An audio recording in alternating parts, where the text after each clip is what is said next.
Estamos ao vivo já? Então vamos lá? Olá, pessoal, muito boa tarde. Estamos começando mais um webinar da Perinity, né? Hoje é dia 30 de abril de 2024 e esse primeiro quadrimestre já foi embora, está passando muito rápido, né?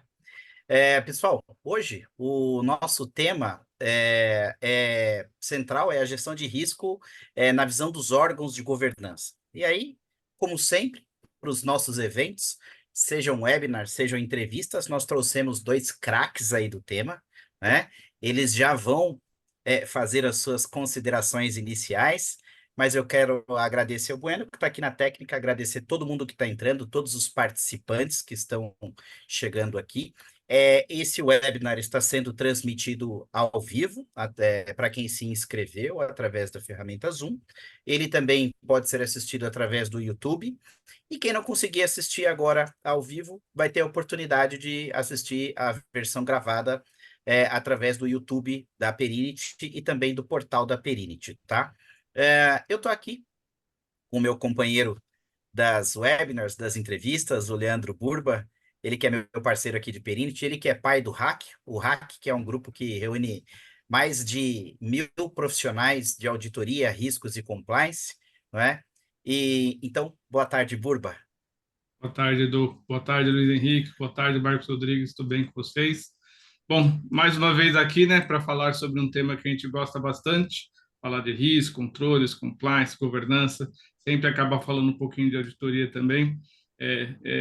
Eu estava até brincando aqui com a minha esposa que eu não tinha antes, né, na minha carreira, mesmo quando eu atuava ali na área de risco, controle, não tinha o costume de fazer esse tipo de evento, e hoje, na área comercial aqui da PNI, tenho feito bastante, e para mim tem sido um aprendizado enorme, né, poder trocar figurinha, poder trocar experiência com figuras tão emblemáticas, né, com os nossos amigos que estão aqui, né, Rodrigo e Luiz Henrique. Então, é praticamente um MBA que eu tenho feito aqui em todas essas séries de webinar que a gente está falando. Espero que ao longo dessa jornada eu consiga meu diploma para poder colocar no meu currículo também, viu? Agradeço mais uma vez aí por estar presente aqui com vocês e poder trazer um pouco da minha experiência, que é muito pouco em relação ao que os nossos amigos têm, mas como o Luiz Henrique falou, né, estamos aprendendo todos os dias, cada um pouquinho, cada um dentro ali do que lhe compete, e estou aqui aprendendo mais e espero poder ensinar um pouquinho do que eu sei também. Obrigado, gente. Bom, já que você mencionou, então, inclusive o Luiz Lobo, né, Luiz Henrique Lobo, eu vou começar aqui falando um pouquinho dele. Ele que é um conselheiro independente, é bastante atuante, é um renomado líder de comitês de risco, professor, é consultor, tem uma vasta experiência como CRO, Chief Risk Officer, né, em empresas multinacionais e brasileiras, né, em bancos, né, enfim. Aliás, eu conheço já de bancos há alguns anos, né, e ele tem uma notável expertise e conhecimento aí nessa área de gestão de riscos. Eu estava comentando com o Luiz um pouquinho antes de começar que ele trabalhou com um executivo, o diretor meu lá no Banco Bradesco, o senhor Luiz Acar Pedro. Foi meu diretor durante muitos e muitos anos, lá no comecinho dos anos 2000 no Bradesco.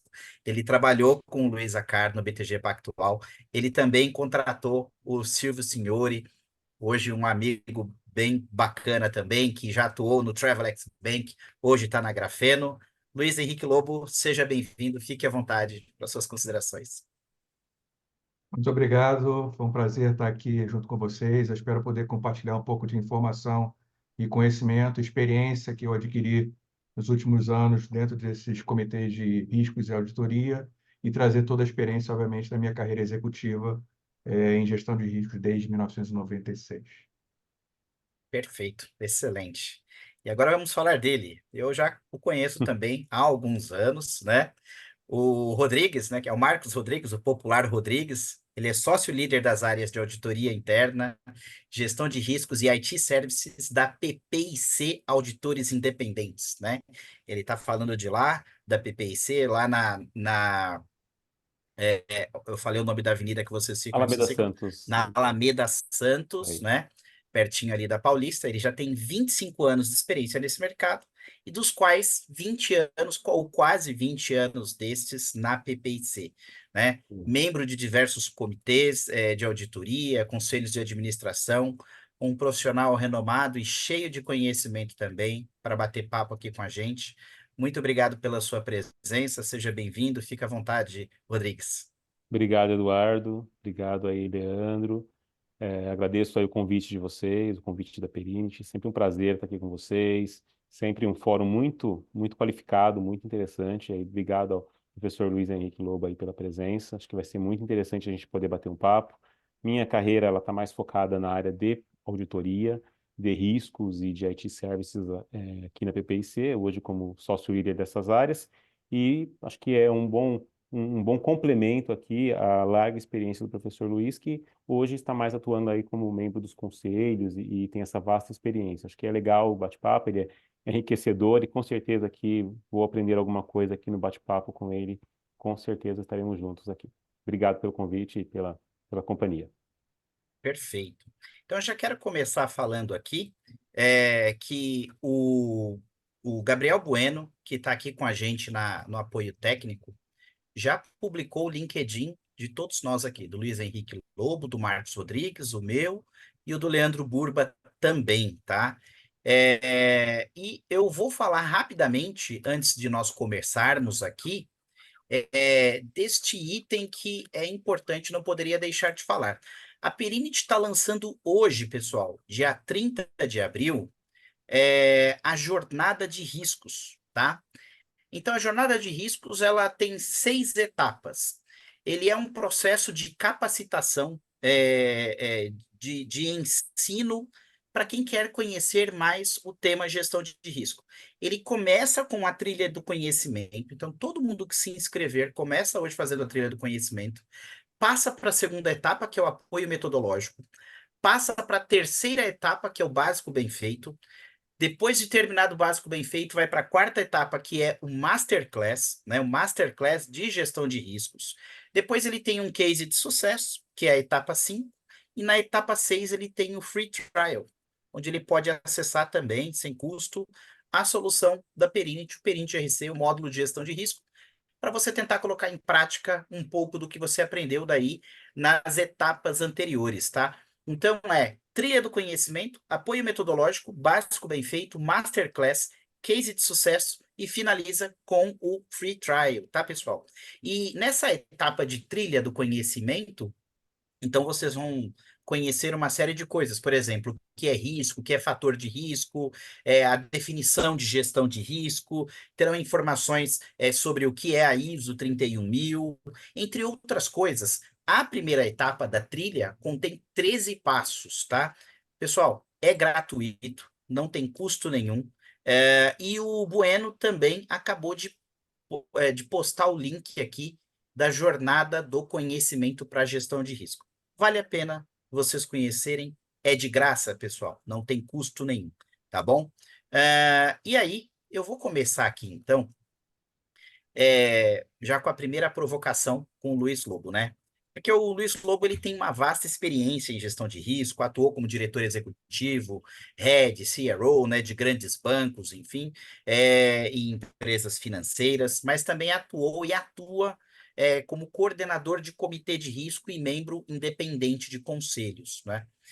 Então, Luiz, quais habilidades a pessoa deve desenvolver ao longo da sua jornada profissional? Nós acabamos de falar de jornada de risco. Então, o que ele deve desenvolver ao longo da sua jornada profissional para atuar nesses universos de riscos e comitês, né, conselhos, enfim? O que você recomenda para quem pretende atuar nesses mercados? Bom, basicamente, podemos falar de duas linhas de conhecimento. O primeiro é que é o hard skill e depois o soft skill. A carreira de gestão de riscos é uma carreira normalmente técnica. Você começa com muita informação técnica, em determinado momento da sua carreira executiva, você vai subindo e vai percebendo que o hard skill começa a não ter tanta importância quanto os soft skills. E quando você passa para esse lado de comitês e conselhos, na parte de governança, cada vez mais esses soft skills se tornam mais críticos. Tá? Basicamente, você precisa saber trabalhar em equipe. É importante você saber se relacionar bem com os demais membros do seu comitê. É importante você saber conversar e vender de uma forma que eles entendam. Estamos falando aqui de um assunto extremamente técnico e que não necessariamente os demais membros de um comitê ou de um conselho têm a mesma expertise, o mesmo hard skill. Então, é muito importante, nesse momento, você saber explicar de uma forma didática para que eles possam entender e compreender e a discussão possa ser mais proveitosa. Então, é muito importante, tanto o hard skill quanto o soft skills. Normalmente, a gestão de risco não é uma coisa de conhecimento geral nos conselhos e nos comitês. Então, normalmente, se contrata uma pessoa especializada e essa pessoa especializada tem exatamente esse desafio de conseguir passar essa informação para os demais. Nós estamos lá para assessorar e para suportar exatamente esse assunto técnico e cada vez mais importante dentro de qualquer conselho e qualquer comitê. Perfeito. Então, você acha que dentre os membros de um conselho, é importante que pelo menos um desses elementos tenha esses conhecimentos, tanto os hard skills quanto os soft skills voltados para a gestão de risco, para a orientação dos demais membros do conselho que não tem esse tema tão comum, tão prático do dia a dia? Eu acredito bastante nisso. Eu acho que cada vez mais está sendo demandado e valorizado a gestão de riscos dentro desses comitês. Fala-se muito em diversidade, mas diversidade não é apenas de sexo ou cor ou etc. A diversidade muito importante é também de conhecimento e de experiências. Então, essa diversidade de conhecimentos e experiências se somam dentro de um conselho ou de um comitê para que a decisão, para que a discussão seja mais rica, onde cada um vai trazer um pouco da sua visão, não necessariamente sendo especialista, para uma decisão mais adequada e mais produtiva, digamos assim. Eu acredito bastante que cada vez mais a gestão de risco vai estar presente nessas discussões de conselhos e comitês e cada vez mais alinhada com o planejamento e com a estratégia da empresa. Perfeito. Fica à vontade, Burba. Legal. Bom, ainda dentro desse tema de falando da parte da atuação do conselho, a parte de gestão de riscos, enfim, trazer uma pergunta aqui para o nosso amigo Rodrigues, né? Você é sócio líder aí da PPIC há mais de 20 anos, mas também trabalhou aí na parte de gestão de risco, controles, e também tem algumas participações em conselhos e comitês, órgãos de governança como um todo. A gente queria saber um pouquinho da sua opinião, Rodrigues, da sua experiência, como que a vivência desses dois lados da cadeira, um pouco até bastante parecido com o que o Luiz Henrique falou, o que essa experiência multa, sentando nesses dois lados da cadeira, essas duas frentes, pode contribuir para o desenvolvimento seu pessoal como profissional e também para o desempenho dessa atividade na entidade de governança dentro das empresas. Obviamente, você traz um pouco do operacional e depois tem a parte de governança, como que essas coisas se complementam e o que um contribui com o outro. Leandro, eu acho que o professor Luiz foi muito sábio na colocação da questão do hard skill e do soft skill, né? A minha carreira ela veio de auditoria externa, auditoria interna, agora riscos e hoje como sócio, então, até chegar a as participações em comitês. Eu participo também bastante enquanto prestador do serviço de apresentar ao comitê e ao conselho aquilo que é o resultado do trabalho de risco, né? E aí, eu acho que quando você está, na verdade, nessa carreira de auditoria, de consultoria, quando você é treinado ali, todos os seus hard skills durante muito tempo, quando você vai para gerente e depois vai subindo na profissão, você começa a ter que rapidamente mudar e buscar os soft skills. E esses soft skills, eles são muito importantes na hora que você tem que fazer uma apresentação de um trabalho de riscos para os membros do comitê. E aí vai de encontro com o que o Luiz Lobo colocou, de que se você tem ali no comitê de auditoria e no conselho um ouvinte ou um participante que entende tecnicamente do assunto, isso é de muita ajuda e enriquece muito a discussão. Porque quando você tem ali outras especialidades que não tenham a vivência de riscos, não tenham a vivência de controles, é mais difícil você transformar um trabalho que é muito rico e muito técnico em algo que possa ser entendido e tratado adequadamente por esses ouvintes, por esses membros. Então, ter nos comitês e nos conselhos alguém que tenha vivido riscos, que tenha vivido aquilo, que saiba, que entenda do assunto, é de uma riqueza enorme.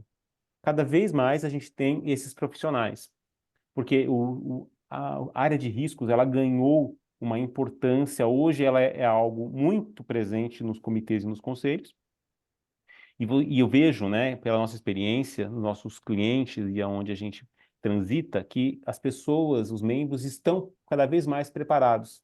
O próprio IBGC faz um trabalho muito importante disso, nessa formação que eles prestam, né, de ter ali isso como uma base de conhecimento, de treinamento, de formação. Então, a gente está chegando cada vez mais encontrando ali ouvidos preparados para tratar do assunto, para levar isso para os conselhos, para fazer o papel de ajudar a gente, enquanto ali apresentador do resultado de um trabalho, quem leva ali a informação, a ser entendido pelos demais membros, que talvez nem todos são os mais, não tenham ali essa base como esses que passaram por essas áreas.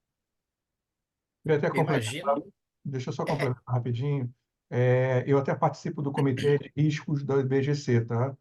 E eu criei um link, que depois eles vão colocar aqui no chat, exatamente contendo uma série de documentações sobre governança e sobre riscos do IBGC. Tá?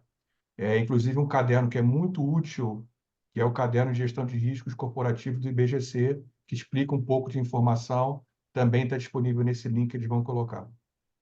Inclusive, Ô, Isso, Edu, isso. também tem um curso, né? O BGC tem um módulo de curso de gestão de riscos. É muito bom esse curso. Eu tenho aqui alguns profissionais que fizeram esse curso aqui no escritório do VPIC e eu recomendo aí para os nossos ouvintes que, se tiverem oportunidade, que se inscrevam, que façam esse.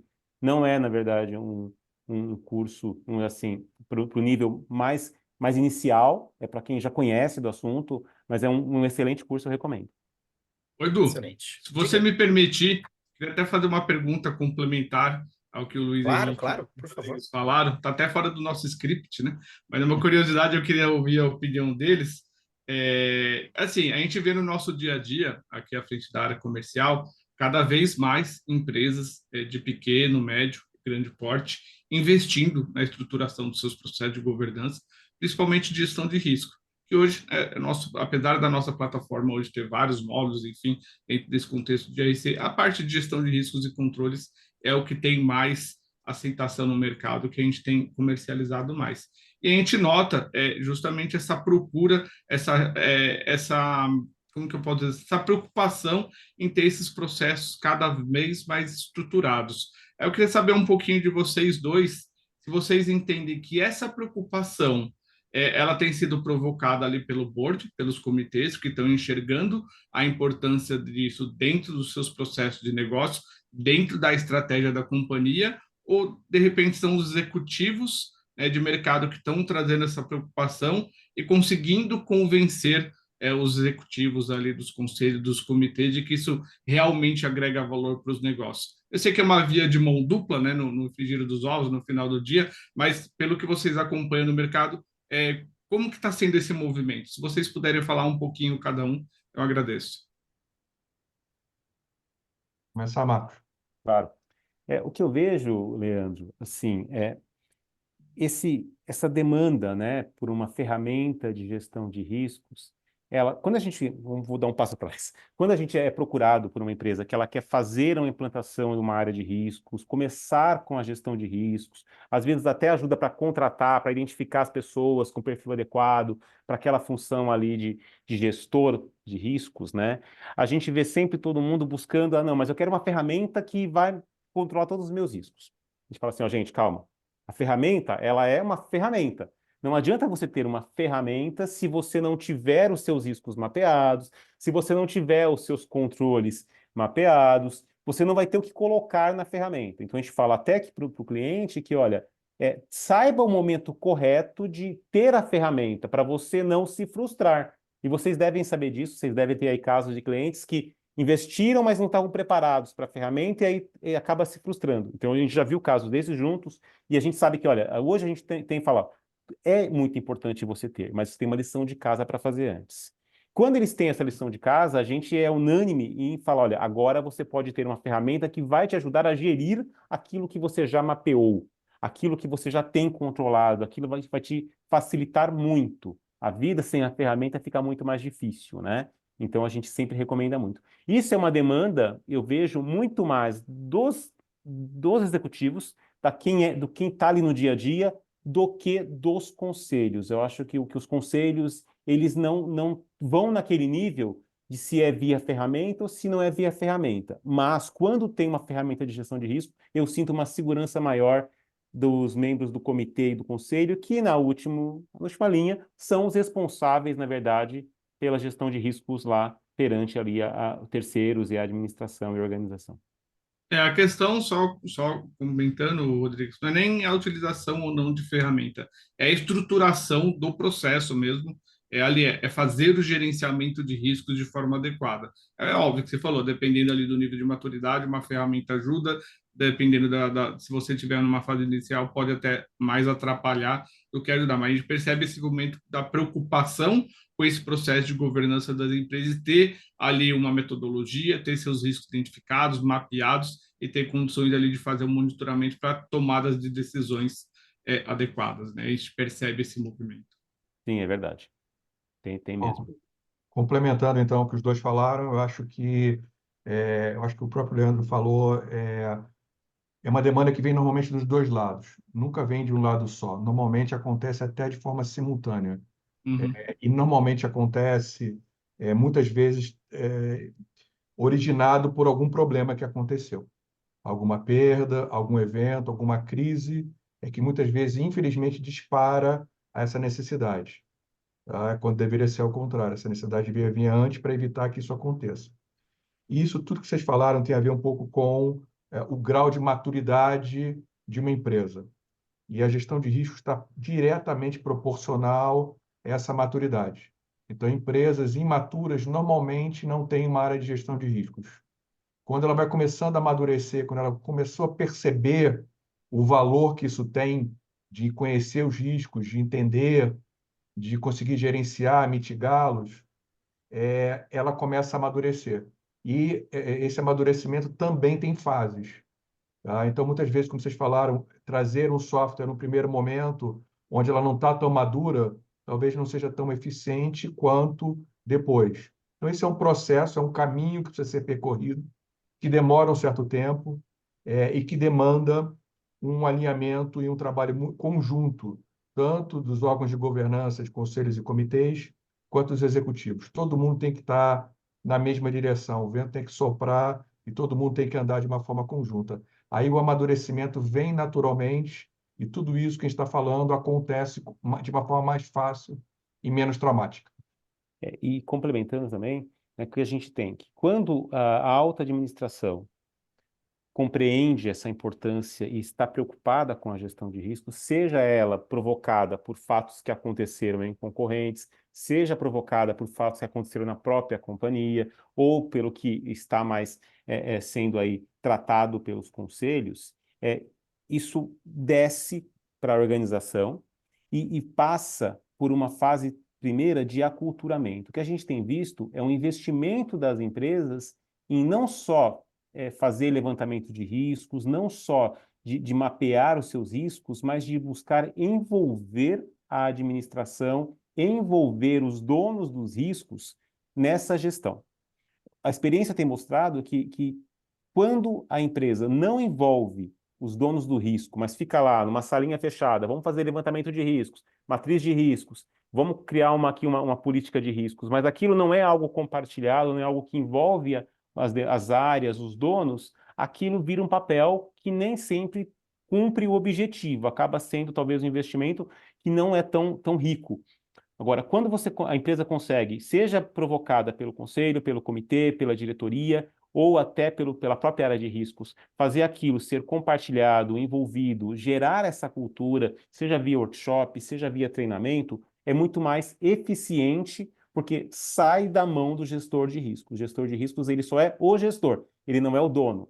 E isso ainda é algo que tem que ser trabalhado, que a gente vê as empresas com dificuldade de mudar quem está envolvido na gestão de riscos. Deixa eu aproveitar Perfeito. o gancho e também, já que a gente está falando sobre nível de maturidade, e aproveitar para responder duas das perguntas, tá? Que já colocaram. É, Isso que colocaram aqui, não é, e, Luiz? e que tem a ver com esse assunto que a gente está conversando agora, tá? Então, a primeira pergunta é sobre uma gestão de risco só focada em compliance, em regulatório, tá? Isso normalmente é uma empresa que está começando, que começa dessa forma. Eu preciso fazer porque a norma me exige.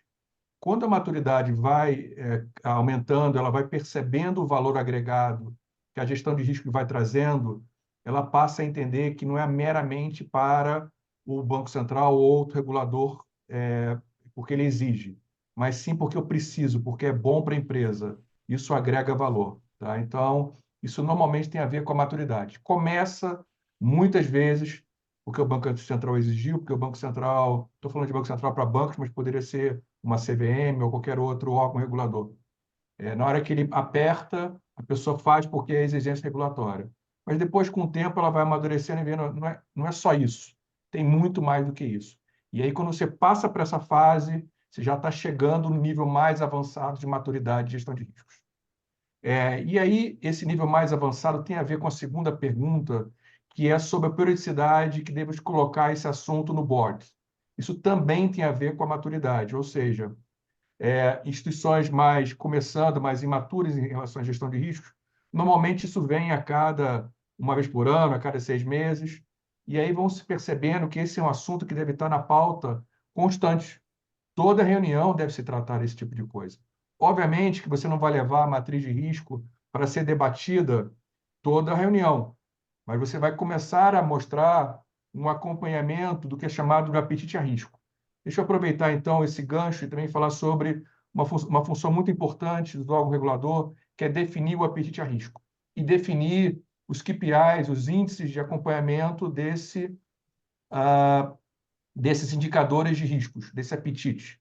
Então, o órgão máximo, que é o conselho, é que deve dar o direcionamento de qual é o apetite a risco que a empresa deve ter e quais são os indicadores que ele vai acompanhar isso. Então, esses indicadores têm que estar na pauta praticamente a cada 2, no máximo 3 meses. Eles devem acompanhar, será que o meu apetite a risco está sendo respeitado? Será que tem algum problema? E, obviamente, quando um desses indicadores romper ou estiver perto do limite, você deve também informar imediatamente ao Conselho e aos comitês de riscos de auditoria, para eles ficarem sabendo e que possam tomar uma providência. Então, as duas coisas têm a ver com o grau de maturidade e é uma coisa que naturalmente vai saindo e naturalmente vai crescendo com o tempo dentro das empresas. Excelente. Eu queria, antes de tudo, só para até não esquecer, Bueno, publica por gentileza aqui no nosso chat o link do material do Luiz Lobo, tá? Eu vi um material que ele fez a respeito de um podcast que ele participou há alguns dias. Só esse material é muito bom, a maneira como ele sintetiza as informações. Imagino que assistir o podcast deve ser bom, mas ler o material que ele elaborou foi muito legal também. Então, ele já colocou aqui um link do Dropbox e todos nossos espectadores aqui podem também fazer esse download gratuito do material do Luiz. Eu só queria fazer dois comentários aqui. Um, corroborando com esse último comentário do Luiz, acerca de que isso tem a ver, né, com a maturidade das empresas. Nem sempre só as empresas. Bom, antigamente, eu que já estou nesse mercado há algum tempo, nós víamos a gestão de risco ser um tema de preocupação principal das empresas do segmento regulado. Então, era muito comum bancos, seguradoras, né? Banco com Bacen, seguradora com a SUSEP, as empresas, por exemplo, de saúde suplementar aí, que obedecem uma ANS, por exemplo. E hoje não. Isso nós percebemos no nosso dia a dia. Nós temos vários clientes, por exemplo, tá? Falando isso da experiência da Perinit. nós temos vários clientes do ramo varejista. Então, eles não têm obrigatoriedade legal, por exemplo, como tem os bancos, como tem as seguradoras, como tem as empresas de energia, as empresas de saúde, entre outros segmentos, né?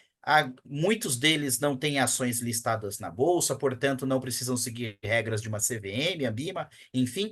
Entretanto, também estão preocupadas em ter aí uma área de gestão de risco, controle interno, ter uma auditoria interna, promover a cultura de controle, e isso é sinal de avanço nessa maturidade, né? Então, só para corroborar mesmo com o que o Luiz falou.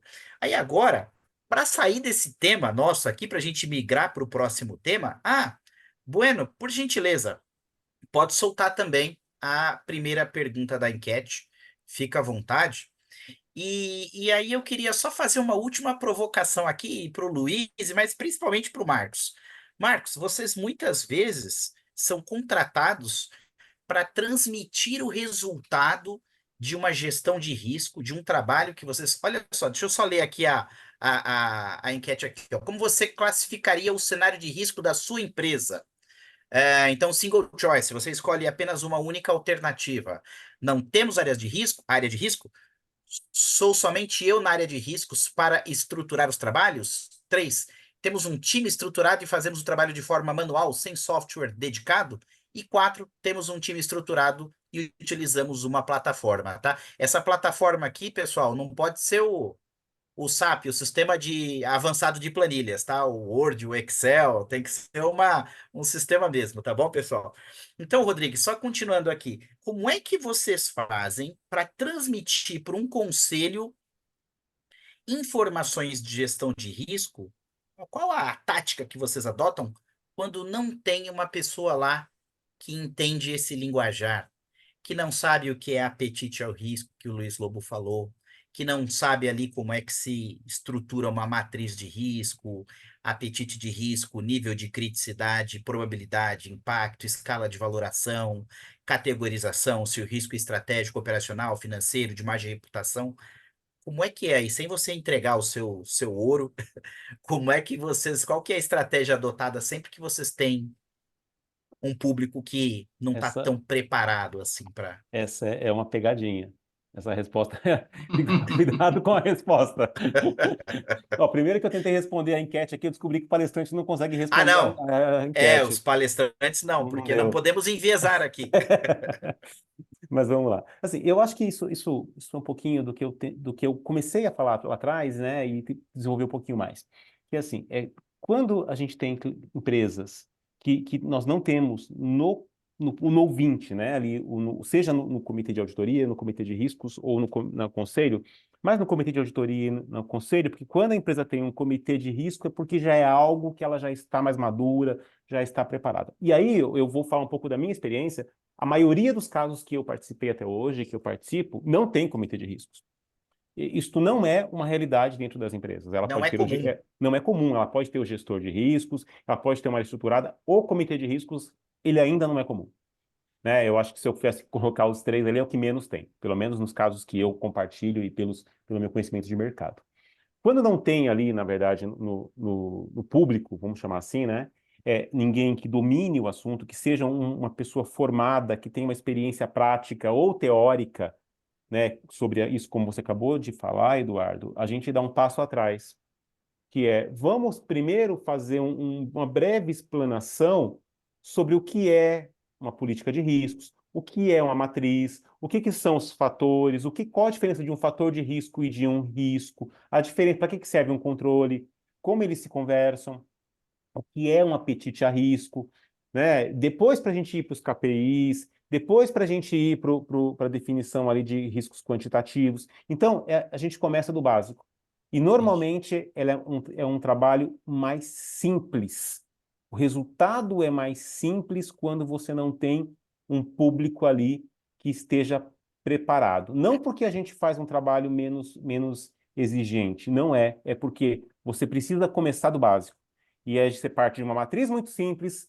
No segundo ano, essa matriz evolui. No terceiro, ela evolui. A própria matriz de risco vai evoluindo conforme a empresa vai evoluindo no entendimento do que é um risco. Mas eu pediria aqui ao Luiz para complementar, que eu acho que ele deve ter aqui boas experiências sobre como levar algo que não é do conhecimento do público falando de riscos. Infelizmente, realmente, o comitê de riscos, que eu chamo de CORIS, ele não é uma coisa muito comum. Ele é realmente para uma empresa que tem um nível de sofisticação um pouco maior e já está mais preparada.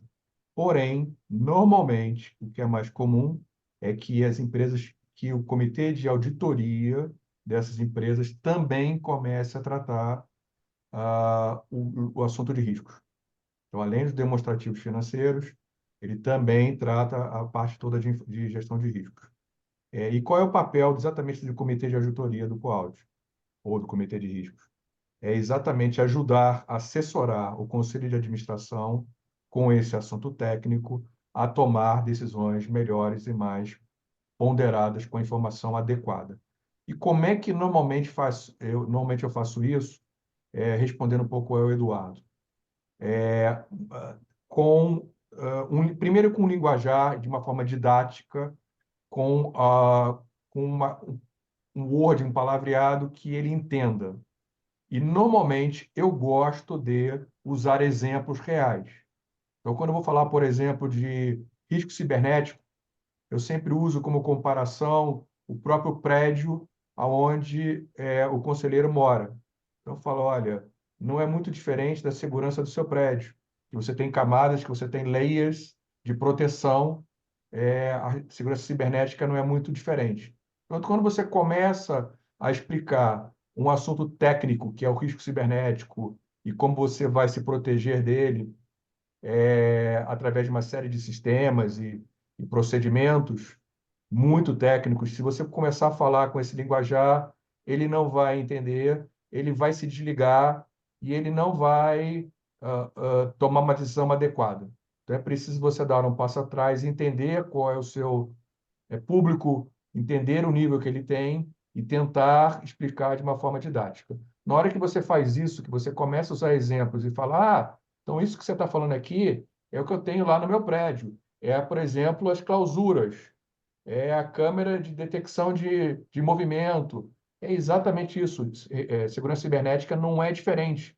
E quando você começa a explicar dessa forma, ele começa a entender e aí fica flui tudo muito mais fácil. Um dos Perfeito. problemas que normalmente a gente acontece é quando o executivo pode ser um Chief Risk Officer, um gerente de risco, um CISO, ele vai discutir esse assunto, ele vai levar esse assunto para o conselho, normalmente ele não entende muito isso e ele vai falar um discurso muito técnico. E aí você tem que ajudar a ele falar, não, olha, talvez o entendimento tem que ser dessa forma. Aliás, o papel dos comitês de auditoria de riscos é exatamente esse.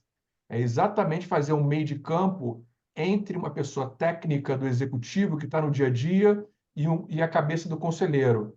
Então, esse meio de campo ele é super importante e esse é um dos papéis relevantes que o comitê de auditoria e risco precisam fazer.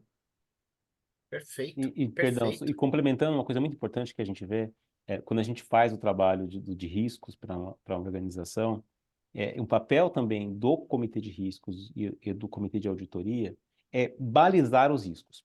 Porque como a gente passa por vários gestores, você tem um gestor que é um gestor que tem um apetite natural a riscos e o outro que tem uma aversão a riscos. Então, quando um calibra o risco e o outro calibra o risco, aquilo não se fala, né? Então, você precisa depois ter ali pessoas e profissionais nos comitês para fazer essa calibragem da onde o que nem sempre a leitura ali do dono do risco é a que tem que prevalecer em relação à classificação do nível desse risco. Então aí também entra muito o papel aí dos comitês para ser este balizador, né, sobre riscos de diferentes áreas e declarados por diferentes donos, vamos falar assim. Perfeito. Aproveitando o que o Marcos falou e respondendo aqui também duas perguntas que foram colocadas, eu acho que tudo começa, como ele falou, com o entendimento do risco. E o entendimento do risco começa com uma boa matriz de riscos. Então, qualquer empresa precisa fazer uma boa matriz de risco. E quem é o responsável para fazer essa matriz de risco? É a área de riscos. É a área, normalmente, de riscos operacionais. Tá? Uma vez que eu tenho essa matriz de risco adequada, correta, eu preciso comunicar ela ao comitê de auditoria e ao comitê de riscos e ao conselho. E essa comunicação, pegando o gancho com o que a gente está falando aqui, ela precisa ser muito bem feita. Não adianta eu botar um risco e na hora de explicar o risco, na matriz, na hora que explicar o risco para o conselheiro, ele não tem a menor ideia do que é aquele risco, qual o impacto que ele pode trazer, ele precisa entender aquele risco. Ele precisa entender a empresa. A matriz de risco nada mais é do que o entendimento da empresa dele. Quais são os riscos que ele está correndo. Então, ele é fundamental. É a Tá? consolidação das vulnerabilidades dele, tudo num Isso. lugar só, né, Luiz? E uma das perguntas foi qual é a percentual de empresas que possuem uma boa matriz adequada? Eu diria que poucas, mas isso está mudando, tá? Eu acho que está crescendo essa preocupação de fazer uma boa matriz, e não adianta também fazer a matriz de uma vez só. Essa matriz precisa ser atualizada. Isso precisa faz parte da cultura, que a gente falou do amadurecimento. Então, começa se fazendo a matriz e depois entende que essa matriz ela precisa acompanhar a dinâmica dos riscos e ser atualizada, tá? Então, isso responde também mais uma das perguntas, tá? Deixa eu falar uma outra coisa importante em relação à matriz de riscos, em relação, inclusive, às áreas e governança de riscos dentro da... Vamos chamar de governança de risco dentro do nível executivo, tá? Então, falamos que a área de risco é a primeira que faz a matriz de risco. Na verdade, ela não é ela que faz, ela é um facilitador junto com as áreas da primeira linha de defesa. Quem realmente toma o risco é que juntos precisam fazer essa matriz. Uma vez que essa matriz é feita e passada para os níveis mais acima de governança, tem um segundo linha de defesa, que é a segunda linha de defesa, que é a área de controles internos, que também é muito mal entendida pelas empresas, porque a área de controles internos a pessoa entende, é quem faz a planilha, quem faz o batimento. Na verdade, controles internos não é bem isso. Controles internos é quem valida se esse processo de controle está adequado. É a segunda linha de defesa. Para quê? Para que a terceira linha de defesa, que é a auditoria, consiga atuar adequadamente. Então, todas essas linhas de defesa atuam embaixo e quem está por cima dessa governança toda são exatamente os comitês de auditoria e os conselhos que estão acompanhando se isso realmente está funcionando. Esse é o papel desses órgãos de governança. Ter certeza que a governança embaixo está funcionando. Excelente. Eduardo, eu vou aqui, a gente vai aqui Fica à falando vontade. sem seguir Fica à nenhum vontade. roteiro. A gente fugiu de qualquer combinação aqui. Quem tiver mais alguma, vai falando, porque Vai. faz parte do tema e é importante. Pegando aqui um comentário de uma das perguntas, né? Que é a questão se o aculturamento de controles internos, riscos, se é claro aos administradores e se eles olhariam isso como burocracia. Minha experiência mostra que quando as empresas são empresas reguladas e são obrigadas a ter a gestão de riscos, é mais comum a área de riscos e controle ser visto como uma burocracia do que quando ela não é obrigada. Quando a empresa não é uma empresa regulada ou uma empresa obrigada e ela tem gestão de riscos, é mais maduro normalmente do que quando no outro caso. Porque quem não é obrigado faz porque vê valor. Quem é obrigado faz porque é obrigado até que veja valor, porque aí passa a fazer também por ver valor. Para tentar responder ali a pergunta que colocaram Perfeito, aqui. perfeito, perfeito. Burba, pode seguir com as provocações. Fica à vontade aí, meu amigo. Sim. Uma das próximas das perguntas, acho que a gente falou tanto, acho que até deu uma fugida do roteiro que nós havíamos previsto inicialmente, mas ainda estamos Mas dentro tá do ótimo. contexto, tá ótimo, tá ótimo. Mas eu queria puxar um pouquinho aqui do gancho e dar uma mexida aqui na pergunta e fazer uma provocação, tanto para o Rodrigues quanto para o professor Luiz Henrique. A gente falou aqui, né, quando a gente fala de cybersecurity, o Luiz Henrique até citou lá, que é um dos exemplos que ele fala lá para o board. Hoje a gente sabe, não só no Brasil, mas no mundo inteiro, a preocupação com cybersecurity ela é enorme. Ela está entre os top 10 riscos globais e tende a ficar ou até se intensificar aí nos próximos anos. Aí eu queria saber de vocês, primeiro, se o mercado realmente está olhando para a cybersecurity com a preocupação que deveria olhar, ou está achando, se preocupando só com a questão lá da deepfake, inteligência artificial, e pode estar deixando passar outros assuntos mais críticos? E quais, na opinião de vocês, além de cyber, quais são os top 5, né, riscos que os conselhos deveriam ou estão se preocupando, né, nesse momento? Falando aqui do mercado nacional e no mercado global. Se vocês puderem falar um pouquinho sobre isso, eu agradeço. Eu vou começar aqui pela parte de cyber e vou deixar para o professor aqui a segunda parte, principalmente pelo fato dele estar em vários conselhos importantes e poder detalhar um pouquinho mais essas principais preocupações. Em relação a cyber, eu posso dizer o seguinte, né? Hoje aqui, dentro do guarda-chuva que eu ajudo a tocar aqui na PPIC, tem a área de ITS, que a gente chama aqui de IT Services, né? Que toca aí, entre outros projetos, os testes de invasão, a avaliação da segurança cibernética das empresas e coisas desse gênero. O que a gente vê, e eu posso garantir, é que quando a gente apresenta um trabalho, se ele conter temas ligados a fragilidades de segurança da informação, a fragilidade de acessos, a cibersegurança, teste de invasão, eu consigo uma atenção maior do que outros assuntos. Então, eu quero dizer com isso que eu acho que isso é algo que hoje está tão em voga, tão importante, que tem ganhado também os ouvidos e as preocupações dos conselheiros e dos membros de comitê. Então, isso para mim é algo que, se eu olho para 3 anos atrás, olhando para hoje, ele está muito mais na pauta e nas preocupações. Quando a gente apresenta algo desse tipo, a gente consegue que nos deem atenção, consegue que se debrucem sobre isso, que se preocupem, que cobrem a melhoria após um trabalho de auditoria de tecnologia ou de cibersegurança. Então, Por para quê, mim, Rodrigo? ele Você é um acha que ali, um dos teve principais algum pontos. evento? Você acha que teve algum evento que provocou isso?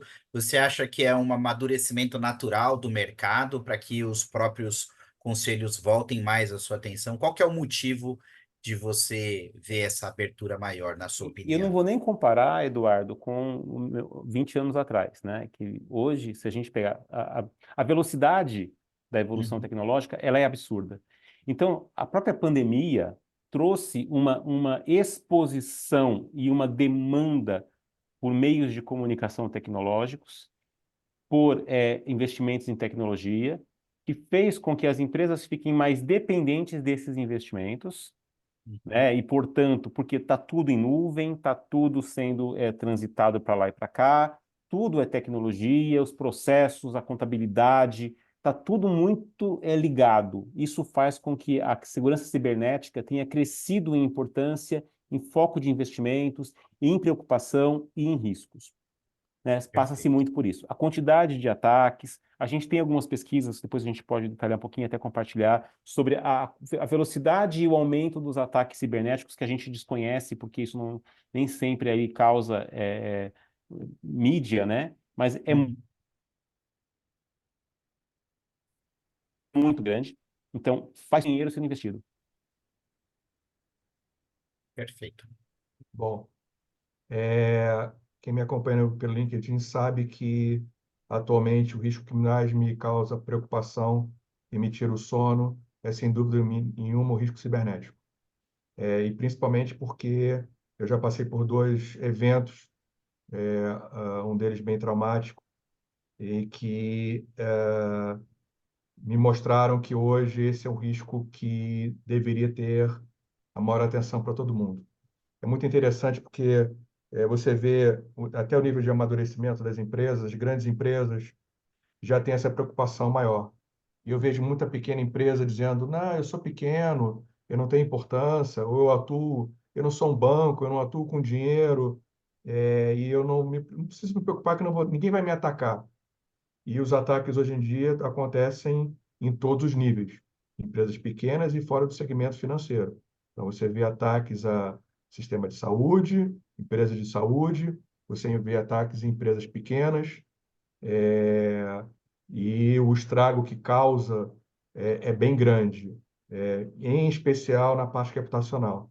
Tá? Então, o risco reputacional deriva muito do risco cibernético. Então, é muito preocupante.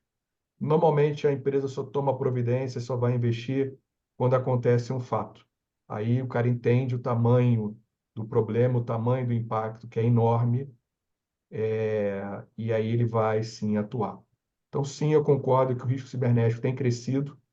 Eu diria que há 5 anos atrás ele era uma coisa pequena, talvez estivesse fora do top 10, e certamente hoje está na faixa do top 5, de qualquer empresa um pouco mais madura e que tenha o entendimento e compreensão, do impacto que esse risco pode trazer. Tá? Desculpa, Pedro, só para fazer um complemento rapidinho, professor. É assim, além disso, além desse aumento de ataques, né, desses últimos 5 anos, além do aumento da dependência tecnológica de todas as empresas, de tudo isso, a gente tem também o amadurecimento da LGPD, que criou mais mecanismos para que as empresas possam ser controladas ou punidas ou tenham que prestar mais informações na ocorrência de vazamento de dados, sejam eles por ataques ou sejam eles por descuido. Então, isso também fez com que o risco aumentasse, que você tem mais consequências do que você tinha antes pela própria vinda aí da LGPD. Perfeito. Perfeito. Então, até porque a LGPD foi, se eu não me engano, ela é de 2018, né? Ela teve um período de 2 anos até que ela passasse a valer em 2020. Se eu estiver errado, alguém me corrija, por gentileza, mas me parece que é isso.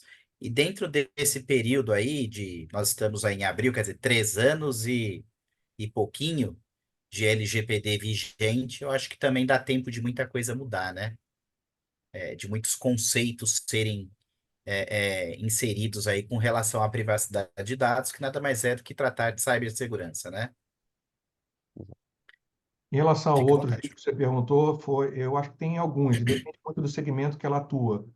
Mas eu vejo, por exemplo, a parte de fraudes, que tem a ver também indiretamente com risco cibernético, também tem crescido de importância. Eu vejo cada vez mais as empresas preocupadas, com a fraude.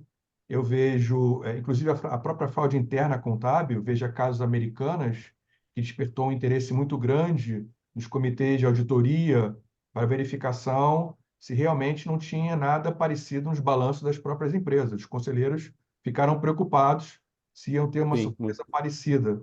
Então, essa parte de fraudes internas e externas também tem crescido bastante. Eu vejo a agenda ESG crescendo cada vez mais de importância e discussão, esses riscos climáticos crescendo. Obviamente que nós estamos em um momento de globalização e riscos globais cada vez maiores, com guerras, com disputas. Então, esse cenário econômico local e global, risco de inflação, risco da cadeia produtiva, cada vez mais as empresas estão terceirizadas. Então, o risco do terceiro é cada vez mais importante e relevante, tem crescido, era uma coisa que não se preocupava tanto, e ano a ano tem crescido também significativamente. Essa é outra pauta que nós vamos ver crescendo daqui para frente. E uma coisa importante, né, que assim, quando se fala de cibersegurança, a gente é muito comum, a gente pensa na cyber, mas não é só cibersegurança, é riscos de tecnologia mesmo. Por quê? Quando o professor fala que tem um risco também, preocupação, que é o risco de fraude, hoje, para você ter fraudes em grandes montas dentro das empresas, você precisa ter falhas de tecnologia.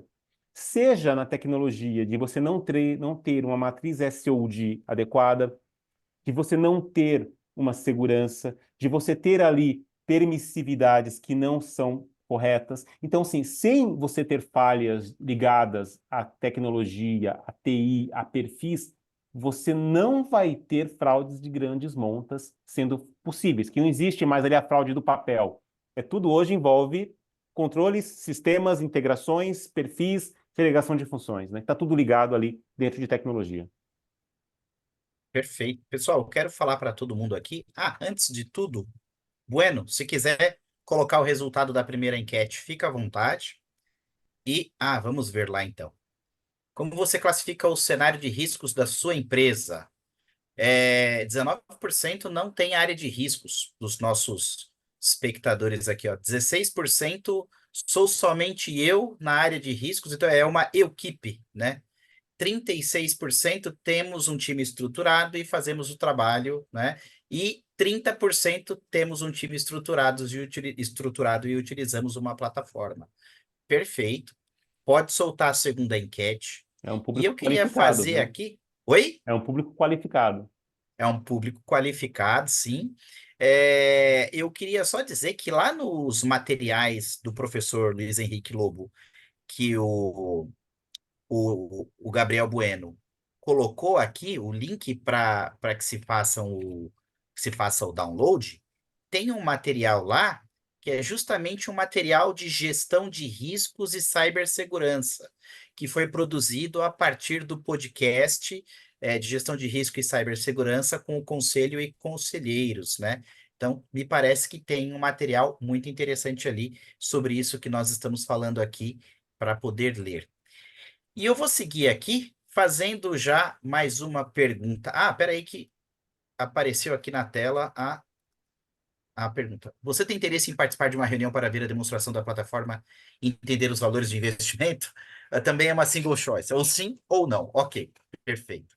Binário. E aí, a pergunta aqui é uma pergunta, vou fazer a princípio para o Rodrigues e o professor Luiz Lobo, fica à vontade. É, como os conselhos e os líderes de governança podem promover uma cultura de gestão de risco de forma eficaz nas suas organizações?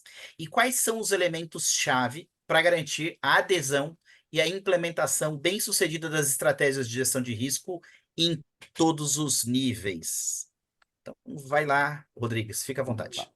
Na minha visão, e que eu tenho visto, isso funciona muito quando há uma determinação para que se crie um aculturamento de riscos e um envolvimento dos donos dos riscos neste processo.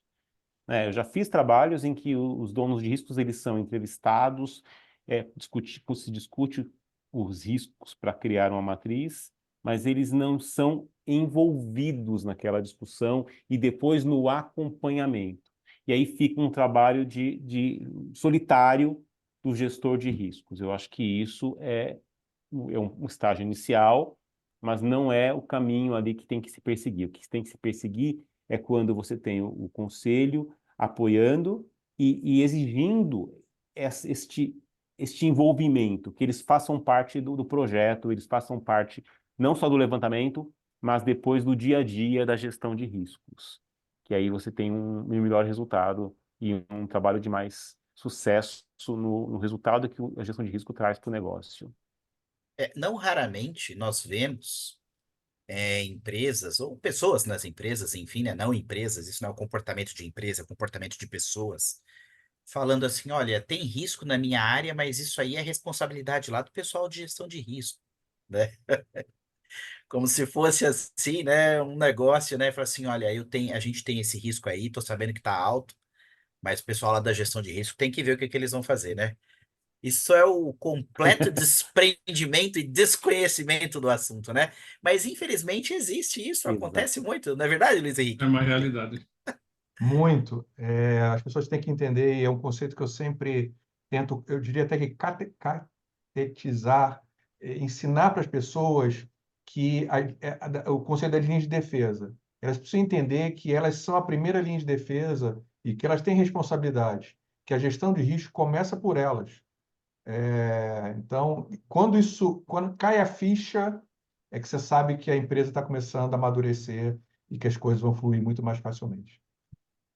Acho que Aquele talvez aquela conceito, né? explicação, né? Só rapidinho, Marcos. Aquela Claro. explicação do que é o Process Owner, e por isso ele foi e se tornou um Risk Owner, porque ele é dono do processo, e talvez ele seja, consequentemente, um Control Owner, né?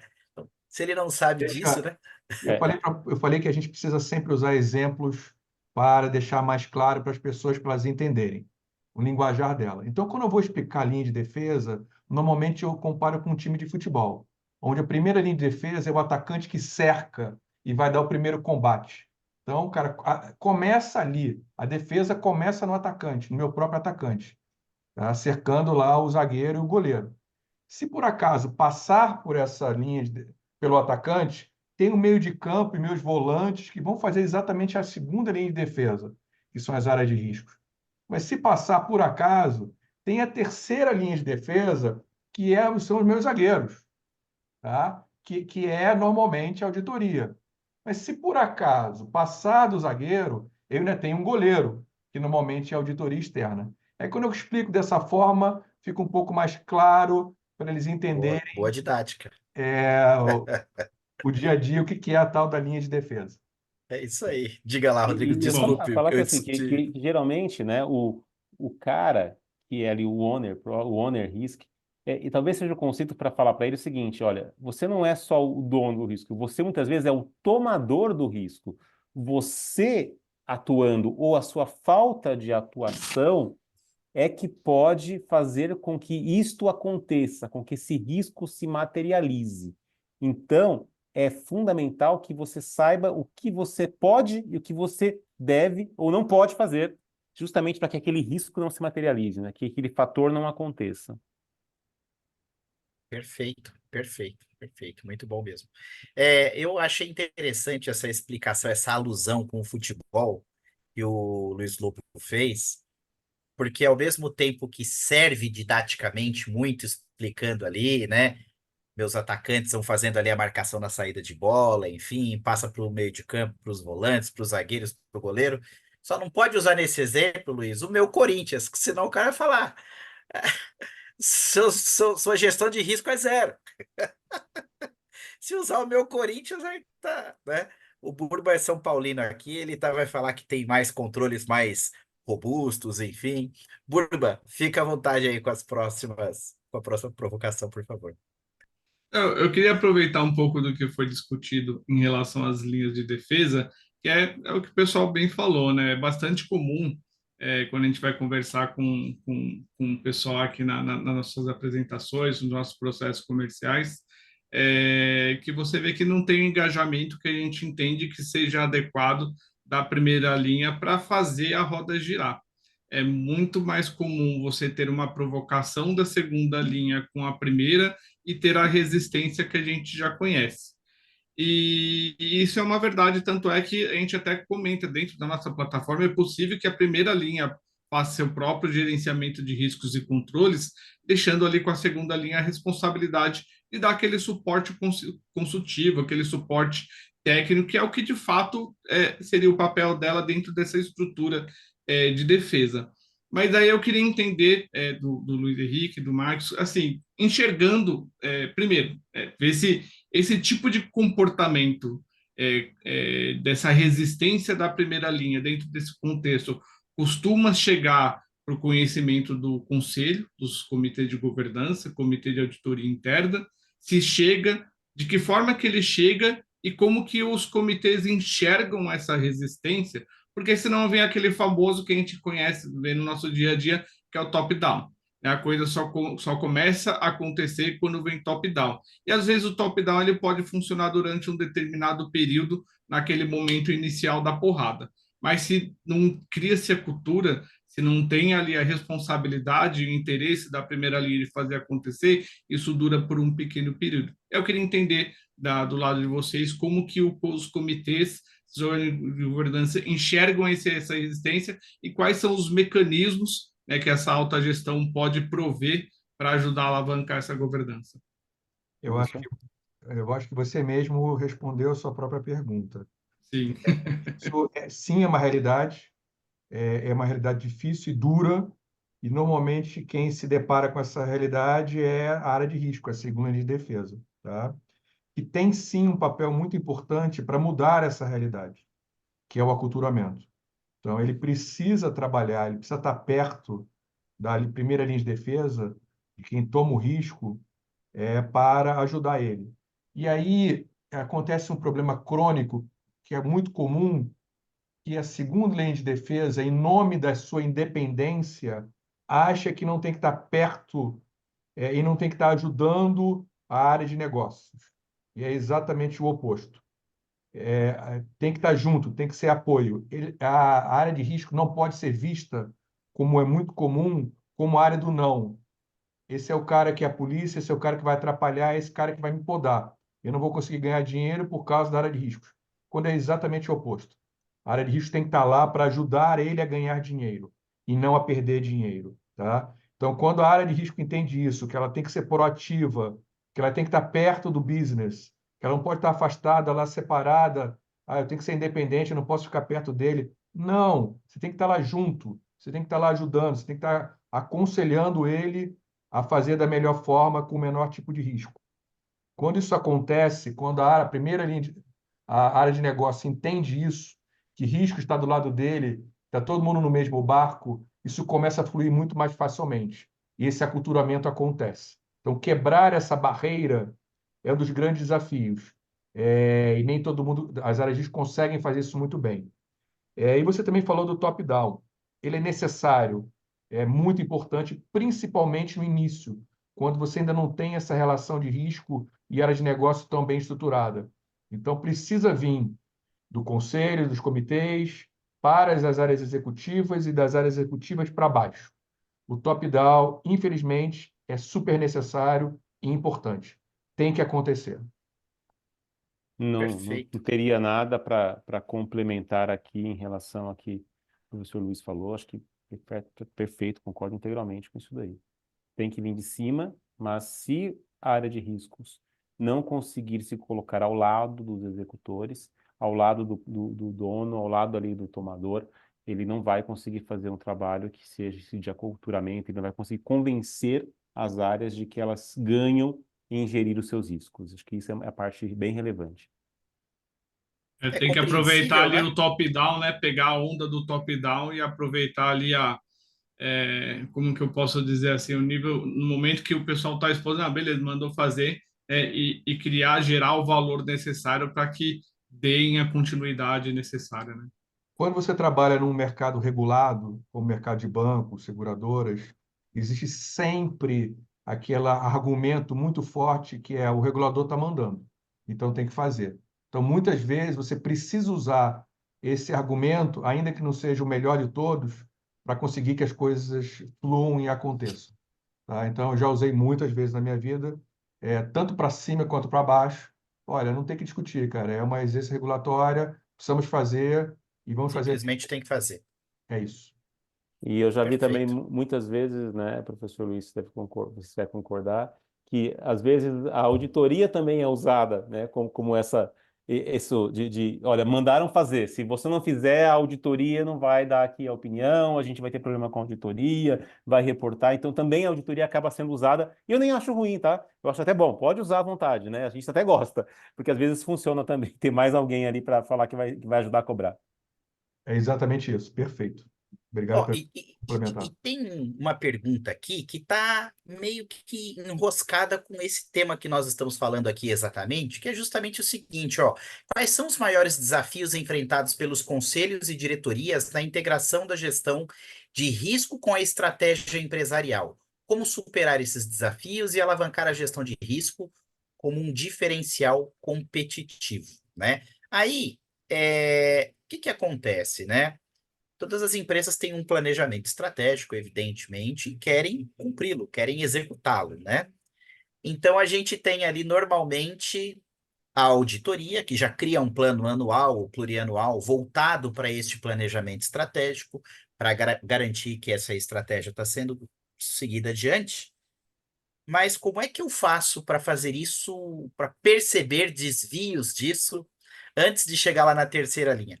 Como é que a gestão de risco pode cooperar com esse cumprimento de estratégia traçada pela empresa? O que que vocês podem falar sobre isso? Começa, Marcos, depois eu Então, complemento. tá. Eu acho que assim, né? Esse alinhamento, toda vez que a gente começa um projeto de riscos, a gente, na verdade, parte da estratégia, parte do conhecimento da estratégia, parte de conhecer o negócio, né? Que acho que o professor Luiz falou lá atrás, né? Que conhecer a matriz de risco é, na verdade, conhecer o seu negócio. É uma forma de, via uma matriz de risco, você saber quais são os seus pontos fortes, aonde você tem que tomar cuidado, o que você tem de bons controles ou o que você não tem de controles que você deveria ter. Então, quando você parte, na verdade, da estratégia do negócio, das perspectivas da empresa para produzir uma matriz, para produzir um controle de riscos, você tem esse alinhamento. Você não pode partir de baixo para depois fazer chegar lá em cima e aquilo fechar com a estratégia. A gente sempre começa da estratégia para então, com base nela, ir cascateando ali o que seriam os seus riscos, que como o Luiz Lobo colocou, né, você tem, na verdade, dependendo de cada negócio, você tem sempre alguns riscos em comum, mas você tem sempre os riscos específicos. Isso vem não só do momento atual, mas do momento para frente da estratégia da empresa. Queria complementar Perfeito. falando um pouco sobre o processo orçamentário. Quando você faz o orçamento, o planejamento estratégico da sua empresa, esse é um processo que normalmente já existe, já é comum, já é conhecido pelas empresas. O que falta é juntar o risco dentro desse planejamento estratégico, dentro desse orçamento. Então, não adianta dizer que você tem um apetite a risco baixo e querer ganhar uma fortuna de dinheiro em um determinado segmento. Risco faz parte, de tomar risco faz parte desse ganho. Então, as coisas precisam ser proporcionais. Então, no momento que o risco começa a conversar nesse processo de planejamento estratégico, na hora que o risco está alinhado com o orçamento, ou seja, eu quero ganhar esse valor aqui nesse segmento, o risco tem que estar junto, dizendo o seguinte: olha, para você ganhar, você vai ter que correr esse risco daqui. Você está disposto a correr esse risco para ter esse ganho? Sim ou não? Então, quando risco entra na conversa do planejamento estratégico, aí sim as coisas começam a fluir e a empresa tem uma melhor condição de entregar aquele resultado planejado. Perfeito, perfeito. Quando você fala de ganho relacionado à estratégia baseada em risco, ao apetite ao risco, vem muito na cabeça a questão mesmo de banco, né? O risco financeiro, a gente está falando de spread, né? Então é muito isso. Não tem como você correr baixo risco e ganhar rios de dinheiro, né? E inversamente também é a mesma coisa, né? Professor Luiz Henrique, que tem uma vivência em bancos internacionais e nacionais, deve ter passado muito tempo da vida lidando com esse tipo de risco, né? Sem dúvida. Na parte de empresa também, eu trabalhei alguns anos como Risk Manager da Ambev. Então, empresas também têm seus riscos, inclusive financeiros também. Muitas vezes, no caso da Ambev, a gente tomava a captação lá fora, então a gente tinha risco de dólar dessas captações. Eu tinha commodities. Commodities tinha flutuação de preço de commodities. Vários desses commodities, como açúcar, é dolarizado, então tinha dolarizado. Então, a empresa também tem riscos financeiros, tá? Sim, E também tem riscos operacionais, também tem riscos de negócio. Então, os riscos mudam, mas todas as empresas têm, mas o planejamento não tem que estar junto, o orçamento e riscos tem que estar de uma forma conjunta. Não importa o perfeito. segmento. Na hora que ela começa a fazer isso e começa a entender os riscos e como é que isso está relacionado, a chance dela entregar aquele planejamento aumenta significativamente. E numa situação dessa, professor, quando você compra produto cujo preço está atrelado à moeda estrangeira, até fazer um hedge é uma estratégia também que está dentro do seu apetite ao risco, né? Até que ponto que eu quero correr aí essa variação cambial nessa moeda, né? Eu tenho uma história boa, até falando do Ronaldinho, fenômeno que comprou o Cruzeiro, está vendendo agora, está falando de futebol e tal.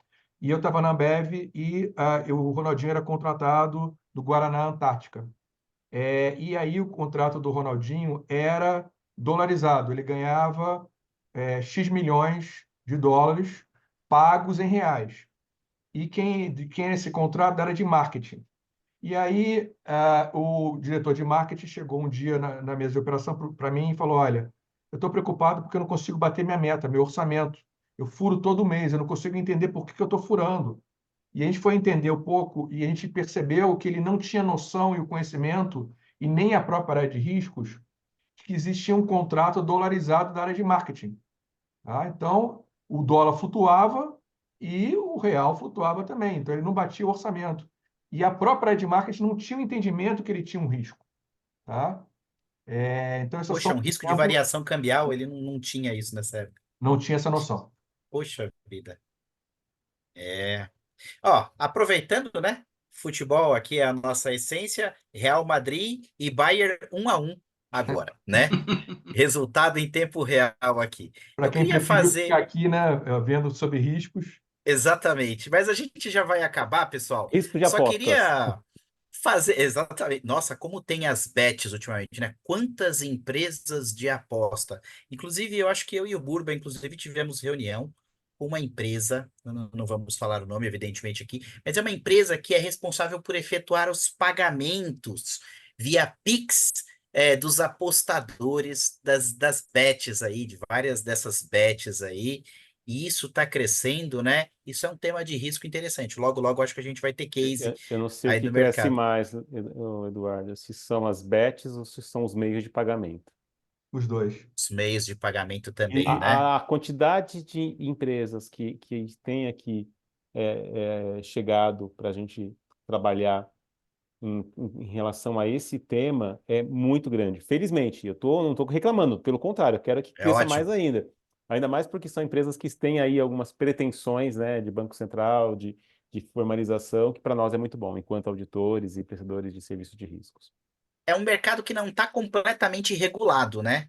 Eu acho que Mas existem vai ficar. regulamentações, vai ficar em breve, também acredito, É. né? Mas não E vai está ser muito bom. plenamente regulado, né? É muito interessante porque eu acompanho esse mercado crescendo. Eu trabalhava num banco de câmbio e as pessoas não sabem que para fazer a maioria dessas apostas, essas empresas estão fora do país. Você precisa fechar um câmbio para mandar o dinheiro para uma dessas bets lá fora. Contrato tipo 1?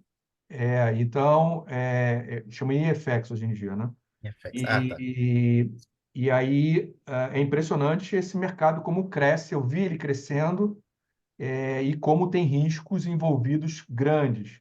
Mas isso é o tema para um webinar inteirinho. É. É isso aí. Professor Luiz Lobo, eu sou da época da RMCCI, do Regulamento do Mercado de Câmbio e Capital Internacional, que já não está mais em vigência há alguns anos. Deixa eu só falar Leandro, aqui. Leandro não é a nossa época, né, Leandro? O Leandro é Não, novinho, o eu Leandro tô. até O parece. Eduardo veio contar umas histórias antigas aqui. Como se. É, a minha carreira em auditoria começou com o nascimento da SOX, né? Então eu sou menino novo ainda. Olha só, tem perguntas aqui no nosso chat que são interessantes. Infelizmente, a gente não vai conseguir responder nem parte delas. Mas tem algumas perguntas interessantes. Aqueles que deixaram o nome, a gente ainda pode enviar uma resposta depois, dada pelo Rodrigues e pelo professor Luiz Lobo. Mas tem muitas aqui que vieram perguntadas no formato anônimo, né? Então, tem uma aqui que eu vi aqui, ó. Ah, tá. Isso aqui tem uma pergunta aqui que é bem direta e tem duas, na verdade. Primeira pergunta da Rosângela Camargo, ela fala: quais os papéis e contribuições do Governance Officer dentro da dinâmica de gestão de riscos para controles internos? Fiquem à vontade para responder, por gentileza. Professor, por favor. Tá, eu vou começar com essa. Então, antes de mais nada, é o seguinte: as perguntas que não derem tempo aqui, eu me comprometo, eu estou copiando aqui as perguntas, anônimas ou não, eu me comprometo a responder elas todas num post no meu LinkedIn, provavelmente amanhã, com calma, tá? Então, ninguém vai ter Maravilha. resposta, tá? Ótimo. Em relação à Perfeito. governança, é um papel super importante e pouco conhecido ainda. Até porque governança corporativa é uma coisa nova no Brasil e pouco conhecida, tá? Então, esse Governance Officer, ele é como se fosse um meio de campo. Ele é que ajuda a que os conselhos, os comitês trabalhem de uma forma mais eficiente e conversem mais facilmente com os executivos, tá? Então, ele garante que todo aquele planejamento seja cumprido, que você não está esquecendo de nada. Ele garante que o que você pediu para o executivo, olha, me traz na próxima reunião essas informações, esse trabalho, esse relatório. Então, ele é como se fosse um secretário dos comitês e dos conselhos e garante que isso aqui flua mais facilmente para que o executivo não fique perdendo seu tempo precioso, muitas vezes, com o dia a dia. Ele faz esse meio de campo, normalmente ele está lá no dia a dia da própria empresa, é um funcionário da empresa, que está lá para ajudar. Muito importante esse papel e eu valorizo bastante. Eu sei que no meu dia a Interessante. dia essas pessoas me ajudam muito, tá? E muitas vezes elas não têm o entendimento e o agradecimento merecido que eles têm, tá? Parabéns, se tem algum Governor Office aí. Muito obrigado pelo trabalho de vocês. Excelente, excelente. Ó, Muito só bom. mais uma pergunta que eu achei que é super estratégica aqui do.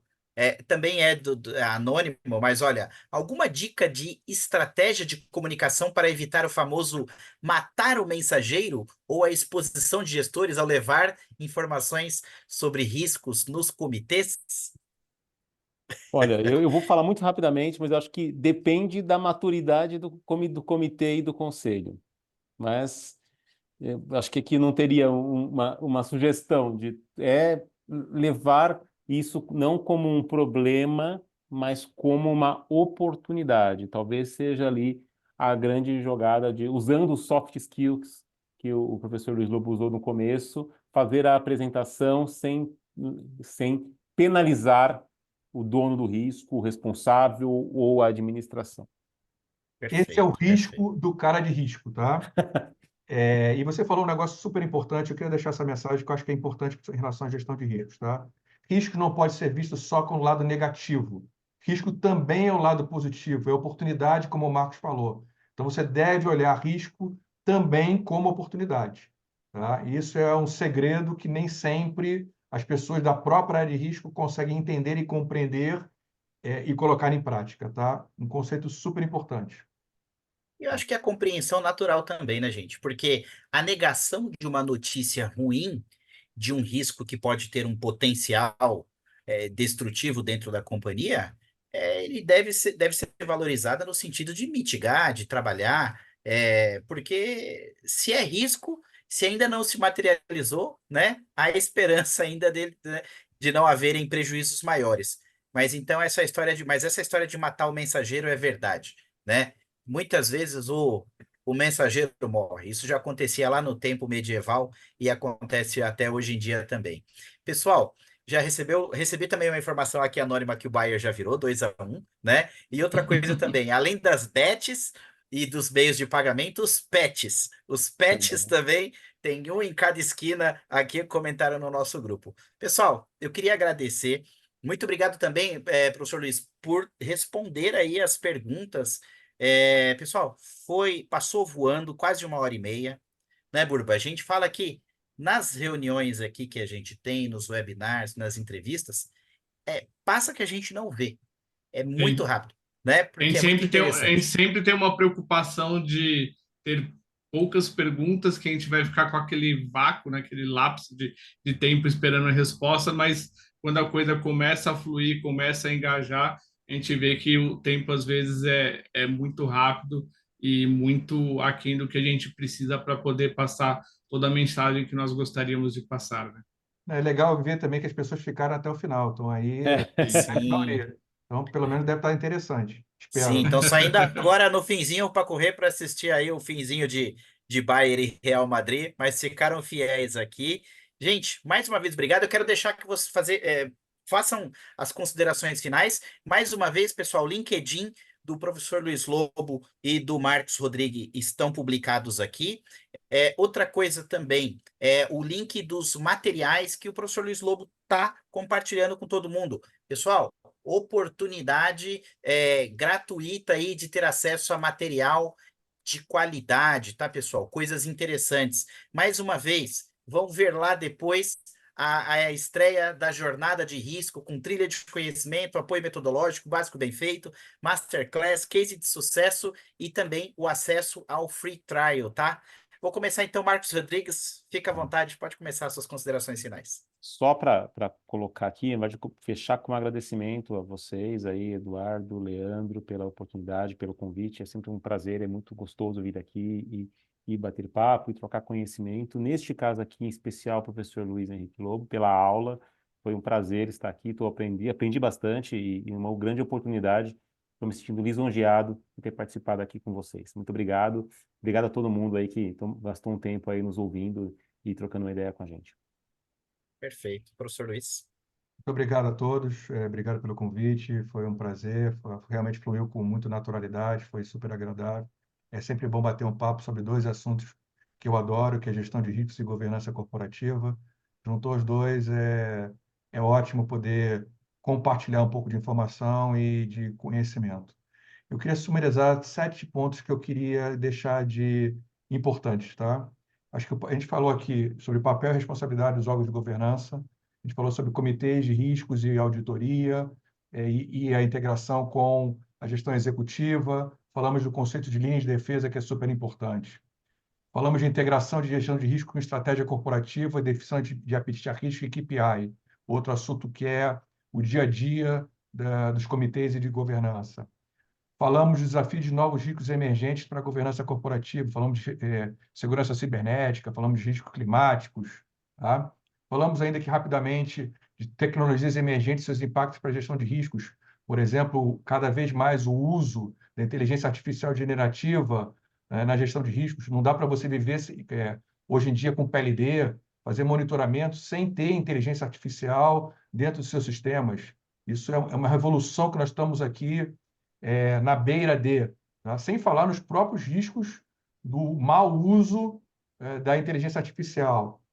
Falamos de alguns casos de não sucesso da gestão de risco, falamos de Americanas aqui, dos problemas de gestão ruins de risco dentro da Americanas. Falamos da importância, cada vez mais, de mercado regulado e da área de compliance. E falamos da importância da integração na parte de baixo da governança, que é a área de riscos, compliance, controles internos, auditoria externa. Essas áreas precisam trabalhar juntas.